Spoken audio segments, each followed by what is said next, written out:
आप जो है जैसे मैंने देखा, आपको बताया था कि आई एम अ वुमेन, मैं एक खातून हूँ। She she is my daughter, my भी मेरे लिए इस्तेमाल होता है।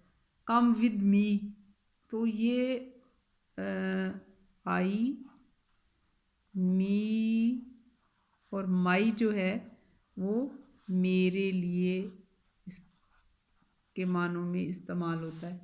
फिर मैंने आपको बताया था कि अगर लड़का हो तो हम उसको ही कहेंगे, और अगर लड़की हो तो उसको हम शी कहेंगे। ठीक है। अगर हमने जो है वो हर लड़के के लिए हिम आएगा उसका, और लड़की के लिए आएगा हर। जैसे मिसाल के तौर पे मैं आपसे कहती हूँ कि आई नो हर। ठीक है। आई नो का मतलब होता है जिसमें के साइलेंट होता है, आई नो हर।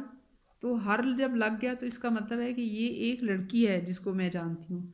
अगर मैं इसकी जगह लिखूँ कि आई नो हिम, तो इसका मतलब है कि हिम एक बंदा जिसकी बात हो रही थी, हिम जो है वो लड़का है। ठीक है। तो I know him, I saw him, मैंने उसे देखा।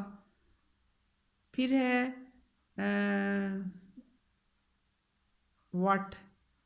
व्हाट जो है ये क्या, सवालिया जुमले से पहले लिखा जाता है। व्हाट का मतलब होता है क्या, और इस जब जुमला ख़त्म होता है तो उसके पीछे सवालिया निशान लगाया जाता है।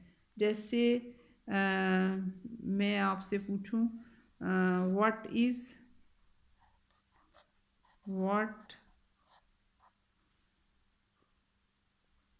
व्हाट इज़ दैट, ये क्या है, वो क्या है,